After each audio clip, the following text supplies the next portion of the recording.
Hello ಮಕ್ಕಳ ಎಲ್ರಿಗೂ learning academy YouTube ಚಾನಲ್ಗೆ ಸ್ವಾಗತ. ಇದು ನಿಮ್ಮ ಪುರುಷೋತ್ತಮ.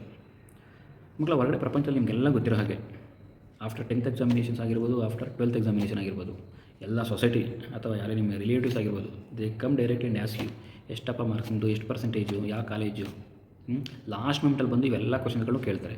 ಬಟ್ ನಿಮ್ಮನ್ನ beginning of the academic year ಯಾರೂ ಮಾತಾಡ್ಸಿರಲ್ಲ. ಏನು ಓದ್ತಿದ್ಯಾ, ಹೆಂಗೆ ಓದ್ತಿದ್ಯಾ, ಏನಾದರೂ ಪ್ಲಾನಲ್ಲಿ ಓದ್ತಿದ್ಯಾ, ಇನ್ಕ್ಲೂಡಿಂಗ್ ಯುವರ್ ಪೇರೆಂಟ್ಸ್.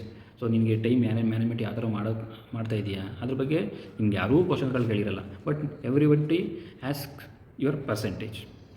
ಸೊ ಅದಕ್ಕೋಸ್ಕರ ಮಕ್ಕಳ ಈ ಒಂದು ಹೊಸ ವೀಡಿಯೋದಲ್ಲಿ ನಿಮ್ಗೆ ಏನು ಹೇಳ್ಕೊಡ್ತಾ ಇದ್ದೀನಿ ಅಂತ ಹೇಳಿದ್ರೆ, ಯಾವುದೇ ಎಕ್ಸಾಮ್ ಆಗಿರ್ಬೋದು, ಅಪ್ಕಮಿಂಗ್ KCT ಎಕ್ಸಾಮ್ ಆಗಿರ್ಬೋದು ಅಥವಾ ಜನರಲ್ ಅಕಾಡೆಮಿಕ್ ಎಕ್ಸಾಮ್ಗಳಾಗಿರ್ಬೋದು, how to manage the time and how to overcome the frustrations during examinations. And ಮಕ್ಕಳು ನಿಮಗೆಲ್ಲ ಗೊತ್ತಿರೋ ಹಾಗೆ running out of time is one of the most frustrating things while writing examinations. ಅದನ್ನು ಯಾವ ಥರ ಓವರ್ಕಮ್ ಮಾಡೋದು, ಅದನ್ನು ಓವರ್ಕಮ್ ಮಾಡಿ ಒಳ್ಳೆ ಪರ್ಸೆಂಟೇಜ್ ಯಾವ ಥರ ತಗೊಳ್ಳೋದು. ಬರೀ ಅಕಾಡೆಮಿಕ್ ಇಯರಲ್ಲಿ ಓದ್ಬಿಟ್ರೆ ಸಾಕಾಗುತ್ತಾ? ಸೊ ನಿಮಗೆ ಗೊತ್ತು ಮಕ್ಕಳ, ಒಂದು 365 ಡೇಸಲ್ಲಿ 300 ಡೇಸ್ ನಿಮ್ಗೆ ಯಾವುದೇ ಪ್ಲಾನ್ ಇರಲ್ಲ, ಯಾವುದೇ ಆ್ಯಕ್ಷನ್ಸ್ ತೊಗೊಂಡಿರಲ್ಲ. ಲಾಸ್ಟ್ 30 ಡೇಸ್ ಅಥವಾ 40 ಡೇಸ್ ಕೂತ್ಕೋತೀರಾ, ನೋಟ್ಸ್ಗಳು ಓದ್ತೀರಾ, ಬುಕ್ಸ್ಗಳು ಓದಿರಲ್ಲ, ಯಾವುದೋ ಪ್ರೀವಿಯಸ್ ಇಯರ್ 2-3 ಇಯರ್ಸ್ ಪೇಪರ್ ಓದ್ತೀರಾ ಆ್ಯಂಡ್ ಹೋಗಿ ಎಕ್ಸಾಮ್ ಬರೀತೀರಾ. ಸೊ ನಿಮ್ಗೆ ಎಕ್ಸಾಮಲ್ಲಿ ಕಡಿಮೆ ಮಾರ್ಕ್ಸ್ ಬರ್ಬೋದು, ಇಲ್ಲ ಜಸ್ಟ್ ಪಾಸ್ ಆಗ್ಬೋದು, ಅಷ್ಟು ಸಾಕಾ? ಸೊ ನಿಮ್ಮ ಪೇರೆಂಟ್ಸ್ ಅಷ್ಟೊಂದು ಫೀಸ್ಗಳು ತುಂಬಿರ್ತಾರೆ. ಅಟ್ಲೀಸ್ಟ್ ನೀವು ಅದನ್ನ ಜಸ್ಟಿಫೈ ಮಾಡಬೇಕಂತ ಹೇಳಿದ್ರೆ ಆ ಫೀಸ್ ಅಟ್ಲೀಸ್ಟ್ 10-12 ವರ್ಷ ಓದಿರ್ತೀರ. ಅಷ್ಟೆಲ್ಲ ನೀವು ಫೀಸ್ಗಳಿಗಾದ್ರೂ ನೀವು ಜಸ್ಟಿಫೈ ಮಾಡಬೇಕಾದ್ರೆ ಅಟ್ಲೀಸ್ಟ್ ಯು ಶುಡ್ ಸ್ಕೋರ್ ಬೆಟರ್ನು. ಅಟ್ಲೀಸ್ಟ್ ಒಂದು 80, 85, 90ಗಾದ್ರೂ ರೀಚ್ ಆಗಬೇಕು ತಾನೆ. ಅದನ್ನು ರೀಚ್ ಆಗಬೇಕಂತ ಹೇಳಿದ್ರೆ ಬರೀ ಓದ್ಬಿಟ್ರೆ ಸಾಕು. ಸ್ವಲ್ಪ ಮಕ್ಕಳು ಚೆನ್ನಾಗಿ ಓದ್ತಾರೆ, academically they will perform very good, but during exams they will be very panic, marks ಬರಲ್ಲ. ಸೊ ಇದ್ರ ಬಗ್ಗೆ ಒಂದು ಈ ವಿಡಿಯೋದಲ್ಲಿ ನಾನು ನಿಮಗೆ ವಿಷಯನ ಶೇರ್ ಮಾಡ್ಕೊತಾ ಹೋಗ್ತೀನಿ. ಸೊ ಯಾವ ಥರ ಟೈಮ್ ಮ್ಯಾನೇಜ್ಮೆಂಟ್ ಮಾಡೋದು ಡ್ಯೂರಿಂಗ್ ಪರ್ಟಿಕ್ಯುಲರ್ಲಿ ಎಕ್ಸಾಮ್ಸ್ ಟೈಮಲ್ಲಿ ಯಾವ ಥರ ಟೈಮ ಮ್ಯಾನೇಜ್ ಮಾಡೋದು, ಅದ್ರ ಬಗ್ಗೆ ನಿಮಗೆ ಖಂಡಿತವಾಗಿ ಕಂಪ್ಲೀಟ್ ಇನ್ಫಾರ್ಮೇಷನ್ ಕೊಡ್ತೀನಿ.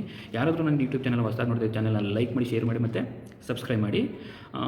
ಇದೇ ಥರ ಯಾರಾದರೂ ನಿಮ್ಮ ಫ್ರೆಂಡ್ಸ್ಗಳು ಬೇರೆ ಎಲ್ಲಾದರೂ ಓದ್ತಿದ್ರೆ ವೀಡಿಯೋನ ಶೇರ್ ಮಾಡಿ. ಸೊ ಮಕ್ಕಳ 5 ಟಿಪ್ಸಲ್ಲಿ ಮೊದಲನೇ ಟಿಪ್ಸ್ ಬಂದ್ಬಿಟ್ಟು ನಿಮಗೆ ಪ್ಯಾನಿಕ್ ಆಗೋದು. ಸೊ ಡೋಂಟ್ ಬಿ ಪ್ಯಾನಿಕ್, ಆಯ್ತಾ? That is one of the most frustrating things, panic ಆಗೋದು. ಸೊ ನೀವು ಏನು ಅಕಸ್ಮಾತ್ ನೀವು ಓದಿದರೆ you are going to write confidently, gonna write exam. ಓದಿಲ್ಲ ಅಂತ ಹೇಳಿದ್ರೆ ಲಾಸ್ಟ್ ಎಕ್ಸಾಮಲ್ಲಿ ಏನು ಮಾಡೋಕ್ಕಾಗುತ್ತೆ? ಅರ್ಥಾಯ್ತಾ? ಏನೂ ಮಾಡೋಕ್ಕಾಗಲ್ಲ. ಸೊ ನೀವು ಒಂದು ಸಲ ಭಯಪಟ್ಟರೆ ಮಕ್ಕಳ, ನೀವು ಏನು ಓದಿರ್ತೀರೋ ಅಕಾರ್ಡಿಂಗ್ ಟು ಸ್ಟಡೀಸ್, ಸೊ 10-20% ಅದು ಎಲ್ಲ ಮರ್ತೋಗೋ ಚಾನ್ಸಸ್ಗಳಿರುತ್ತೆ. ಅರ್ಥಾಯ್ತಾ? ಸೊ ಅದಕ್ಕೋಸ್ಕರ ಎಕ್ಸಾಮಲ್ಲಿ ಯಾವುದೇ ರೀತಿ ಪ್ಯಾನಿಕ್ ಆಗಬೇಡಿ. ಸೊ ಹ್ಯಾವ್ ಟು ರೀಚ್ ಎಕ್ಸಾಮಲ್ಲಿ ಅಟ್ಲೀಸ್ಟ್ 1 ಅವರ್, ಒಂದು ಹಾಫ್ ಆನ್ ಅವರ್ ಮುಂಚೆ ಹೋಗಿ. ಸೊ ಮುಂಚೆ ಹೋದ್ರೆ ಏನಾಗುತ್ತೆ ಅಂದರೆ ನೀವು will feel comfortable related to that phase. ಅವಾಗ ಏನು ಅನಿಸುತ್ತೆ, ಅವಾಗ ನಿಮ್ಮ ಮನೇನೋ, ನಿಮ್ಮ ಸ್ಕೂಲು ಅಥವಾ ನಿಮ್ಮ ಕಾಲೇಜು ಅಂತ ಅನಿಸುತ್ತೆ. ಅವಾಗ ಏನಾಗುತ್ತೆ, you will feel very comfortable to write exam. ಒಂದು ಸಲ ಪ್ಯಾನಿಕ್ ಮಾಡಿಕೊಂಡ್ರೆ ಸೊ ನೀವು ಓದಿರೋದು ಮರ್ತೋಗ್ಬಿಡುತ್ತೆ. ಅದಲ್ಲದೆ ಎಷ್ಟು ಕಾನ್ಸೆಪ್ಟ್ಗಳು ನಿಮ್ಗೆ ಗೊತ್ತಿರುತ್ತೋ, ಫಾರ್ಮುಲಾಸ್ಗಳು ಎಲ್ಲ ಮರ್ತೋಗ್ಬಿಟ್ಟು ಸೊ ಸ್ಟಿಲ್ ನಿಮ್ಮ ಮಾರ್ಕ್ಸ್ ಕಡಿಮೆ ಬರುತ್ತೆ ಹೊರತು it will not helpful in getting good marks. ಅದಕ್ಕೋಸ್ಕರ ಮಕ್ಕಳ, ಸೊ ಯಾರೂ ಪ್ಯಾನಿಕ್ ಆಗಕ್ಕೆ ಹೋಗಬೇಡಿ. ಸೊ ನಿಮ್ಗೆ ಎಷ್ಟು ಗೊತ್ತಿರುತ್ತೋ ಆನ್ಸರ್ಸು ಅಷ್ಟು ಕಾನ್ಫಿಡೆಂಟಾಗಿ ಬರೀರಿ. ಸೆಕೆಂಡ್ ಪಾಯಿಂಟ್ ಬಂದ್ಬಿಟ್ಟು ನಿಮಗೆ skim through the question paper ತರೋಲಿ. ಏನು skim through the question paper ತರೋಲಿ ಅಂದ್ರೇನು? ಕ್ವಶನ್ ಪೇಪರ್ ನೀಟಾಗಿ ನೋಡಿ, ಕ್ವಶನ್ ಪೇಪರ್ 1 ಅಲ್ಲ 2 ಟೈಮ್ಸ್ ಓದಿ. ಸೊ ಕ್ವಶನ್ ಪೇಪರ್ 1 ಟೈಮ್ ಅಥವಾ 2 ಟೈಮ್, ಫಸ್ಟ್ ಟೈಮ್ ಓದಿಟ್ಟಿಗೆ ನಿಮ್ಗೆ ಗೊತ್ತಾಗ್ಬಿಡುತ್ತೆ ಕ್ವಶನ್ ಪೇಪರ್ ಯಾವ ಥರ ಇದೆ, ಕ್ವಶನ್ ಪೇಪರ್ ಈಸಿ ಇದೆಯಾ, ಆ್ಯಾವ್ರೇಜ್ ಇದೆಯಾ, ಡಿಫಿಕಲ್ಟ್ ಇದೆಯಾ. Based on that you increase the speed of writing. Easy ಇತ್ತು ಅಂತ ಹೇಳಿದ್ರೆ ಯು ಕ್ಯಾನ್ ಬಟ್ ಸ್ವಲ್ಪ ಟೈಮ್ ತೊಗೊಂಡು ಆನ್ಸರ್ ಸ್ವಲ್ಪ ಜಾಸ್ತಿ ಬರಿಬೋದು. ಅದೇ ನಿಮಗೆ ಡಿಫಿಕಲ್ಟ್ ಇತ್ತು ಅಂತ ಹೇಳಿದ್ರೆ ನಿಮ್ಗೆ ಜಾಸ್ತಿ ಟೈಮ್ ಬೇಕಾಗುತ್ತೆ. ಯಾವ ಟು ಥಿಂಕ್. ಸೊ ದಟ್ ಏನು ಮಾಡಬೇಕು, ಸ್ವಲ್ಪ ಫಾಸ್ಟಾಗಿ ಬರೆಯೋಕ್ಕೆ ಟ್ರೈ ಮಾಡಬೇಕಾಗಿರುತ್ತೆ. ಅರ್ಥಾಯ್ತಾ? ಸೊ ಇದು ಅದಕ್ಕೋಸ್ಕರ you must and go through the question paper very carefully. Third one ಬಂದ್ಬಿಟ್ಟು divide your time within 1 minute. So within 1 minute ಯಾವ ಮೇನ್ ಅಟೆಂಡ್ ಮಾಡಬೇಕು, MCQs ಅಟೆಂಡ್ ಮಾಡಬೇಕು, fill in the blanks attend ಮಾಡಬೇಕು, 2 marks type questions attend ಮಾಡಬೇಕು, 3 marks questions attend ಮಾಡಬೇಕು, ನ್ಯೂಮೆರಿಕಲ್ಸ್ attend ಮಾಡಬೇಕು. So ನಿಮ್ಗೆ ಗೊತ್ತಿರುತ್ತೆ ಸೊ ಯಾವ್ಯಾವ ಹೆಡ್ಡಿಂಗ್ಗೆ. So you must preferably you will give little more time the main which has more weightage. ಅರ್ಥಾಯ್ತಾ? First ಆ ಕ್ವಶನ್ ಪೇಪರ್ ನೋಡಿದಕ್ಕೆ ನಿಮ್ಮ ಐಸ್ ಸ್ಕ್ಯಾನ್ ಮಾಡಿಬಿಡ್ಬೇಕು ಎಲ್ಲನೂ. ಈ total there are 5 mains, out of 5 mains the 3rd main and 5th mains are more weightages, ಜಾಸ್ತಿ ವೆಯ್ಟೇಜ್ಗಳಿದೆ, ಅದಕ್ಕೆ ನಾನು ಜಾಸ್ತಿ ಮಾರ್ಕ್ಸ್ ಕೊಡಬೇಕು. ಸೊ ದಟ್ ಅದು ಈಸಿ ಇರೋ ಪ್ಯಾಟರ್ನ ಬೇಕು ಕಂಪ್ಲೀಟ್ ಮಾಡಿಬಿಡಿ. ಅರ್ಥಾಯ್ತಾ? So this is one of the important tool. So question paper ನೋಡಿದಕ್ಕೆ ಡಿವೈಡ್ ಮಾಡಿಬಿಡಬೇಕು. ಸೊ ಈ ವೆಯ್ಟೇಜ್ಗಳು ಜಾಸ್ತಿ ಇರುತ್ತೆ. So that I should give more time. Next ಬಂದ್ಬಿಟ್ಟು first of all you should always give preference to easy questions. ಅರ್ಥಾಯ್ತಾ? Easy ಕ್ವಶನ್ಸ್ಗಳು first ನೀವು ಅಟೆಂಡ್ ಮಾಡಿದ್ರೆ you will get more time to analyse or to recall the difficult questions.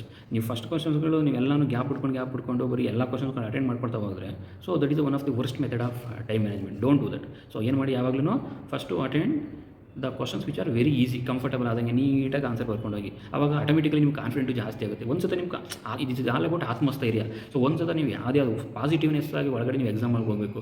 Don't compare yourself or don't degrade yourself by comparing to ಅವ್ನು ಅಷ್ಟೊಂದು ಬರೀತಿದೆ, ಅವ್ನು ಏನು ಬರೀತಿದೆ ನಿಮ್ಗೆ ಏನು ಗೊತ್ತಾಗುತ್ತೆ.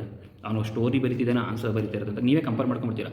ಸೊ ಒಬ್ಬರು ಯಾರಾದರೂ ಎಕ್ಸ್ಟ್ರಾ ಅಡಿಷನಲ್ ಶೀಟ್ ತೊಗೊಳಂಗಿಲ್ಲ. ಅಡಿಷನಲ್ ಶೀಟ್ ತೊಗೊಂಡಿಟ್ಕೆ ಅವ್ನು ಜಾಸ್ತಿ ಬರೀಬೋದು, ನನಗೆ ಜಾಸ್ತಿ marks you compare yourself. ಅರ್ಥ ಆಯ್ತಾ? Don't ever do that. ಅರ್ಥ ಆಯ್ತಾ? ಸೊ ಏನು ಮಾಡಬೇಕು ನೀವು, ಸೊ ಈಸಿ ಇರೋ ಕ್ವಶನ್ಗಳನ್ನ ಫಸ್ಟ್ ನೀಟಾಗಿ ಅಟೆಂಡ್ ಮಾಡಿಬಿಡಿ. ನೆಕ್ಸ್ಟ್ ಲಾಸ್ಟ್ ಪಾಯಿಂಟ್ ಬಂದುಬಿಟ್ಟು keep checking the clock. For example ಕೆಲವು ಬೆಲ್ ಮಾಡ್ತಾರೆ, ಬೆಲ್ ಮಾಡೋದ್ರ ಜೊತೆಗೆ ನಿಮಗೂ ಯಾವ to keep on eye on the time. So ಇನ್ನು ಹಾಫ್ ಆನ್ ಅವರ್ ಇದೆ, ನಾವು ಎಷ್ಟು ಸ್ಪೀಡಾಗಿ ಬರ್ದು ಕಂಪ್ಲೀಟ್ ಮಾಡಬೇಕಾಗಿರುತ್ತೆ. ಸೊ ಇನ್ನು 5 ಮಿನಿಟ್ಸ್ ಇದೆ. ಸೊ 5 ಮಿನಿಟ್ಸ್ ಇದ್ದಾಗ ಯಾವುದಾದ್ರು ಇಂಪಾರ್ಟೆಂಟ್ ವರ್ಡ್ಸ್ ಅಂಡರ್ಲೈನ್ ಮಾಡೋದಾಗಿರ್ಬೋದು. ಅರ್ಥ ಆಯ್ತಾ? ಸೊ ಇಲ್ಲಾದರೂ ಕ್ವಶನ್ ನಂಬರ್ ಬಿಟ್ಟಿದ್ರೆ ಕ್ವಶನ್ ನಂಬರ್ ಫಿಲ್ ಮಾಡೋದಾಗಿರ್ಬೋದು. ಅದೆಲ್ಲ ನೀಟಾಗಿ ಕಂಪ್ಲೀಟ್ ಮಾಡಬೇಕು ಮಕ್ಕಳ. ಇದು ಈ ಒಂದು 5 ಟ್ರಿಕ್ಸ್ ಅಥವಾ 5 ಟಿಪ್ಸು. ಸೊ ಕಂಪ್ಲೀಟಾಗಿ ನೀವು ಟೈಮ್ ಮ್ಯಾನೇಜ್ಮೆಂಟ್ ಮಾಡೋದ್ರ ಬಗ್ಗೆ ಕಾನ್ಸಂಟ್ರೇಟ್ ಮಾಡಲೇಬೇಕಾಗಿರುತ್ತೆ. ಅದಾಯ್ತಾ? ಸೊ ನೀವು ಫುಲ್ಲು ಅಕಾಡೆಮಿಕ್ ಇಯರ್ ಓದಿದ್ರೂ ಕೂಡ, ಸೊ ನೀವು ಅಷ್ಟು ಎಫರ್ಟ್ ಹಾಕಿದ್ರು ಕೂಡ, ಸೊ ನೀವು ಟೈಮ್ ಮ್ಯಾನೇಜ್ಮೆಂಟ್ ಬರಲಿಲ್ಲ ಅಂದರೆ you will get either less marks or you will fail. And particularly if I take matter of attending KCET examination ನೋಡಿ, ನಿಮಗೆ 60 questions you have to attend within 70 marks. Hardly will get only 1 questions but 60 seconds to attend 1 questions. ಅದು particularly maths subject ಅಂತ ಬಂತ ಹೇಳಿದ್ರೆ ಮಾತ್ರ ಸಿಕ್ಕಾಪಟ್ಟೆ time ಹಿಡಿತೆ particularly. So ಅದು ಪರ್ಟಿಕ್ಯುಲರ್ ನಾನು ಯಾರೇ ಸೆಕೆಂಡ್ PC ಎಕ್ಸಾಮ್ ಬರೀತಾ ಇದ್ದೀರಿ ಅವ್ರಿಗೆ ಹೇಳ್ತಾ ಇದ್ದೀನಿ. So board exam maybe chemistry ಕಷ್ಟ ಅನಿಸ್ತಿತ್ತು ನಿಮಗೆ, ಫಿಸಿಕ್ಸ್ ಮತ್ತು ಮ್ಯಾಥ್ಸು ಈಸಿ ಅನಿಸ್ತಿತ್ತು. ಬಿಕಾಸ್ ಡೆರಿವೇಷನ್ಸ್ಗಳು ಇರ್ತಿತ್ತು, ಮ್ಯಾಥ್ಸಲ್ಲಾದರೆ ಸಮ್ ನೋನ್ ಕ್ವಶನ್ಗಳು ಇರ್ತಿತ್ತು. ಬಟ್ ಪರ್ಟಿಕ್ಯುಲರ್ಲಿ KCET ಎಕ್ಸಾಮಿನೇಷನಲ್ಲಿ ಸೊ ಮ್ಯಾಥ್ಸು ನಿಮಗೆ ಸಿಕ್ಕಾಪಟ್ಟೆ ಕಷ್ಟ ಇರ್ತದೆ. ಆಯ್ತಾ? ಸೊ ಅದಕ್ಕೋಸ್ಕರ time management very very important.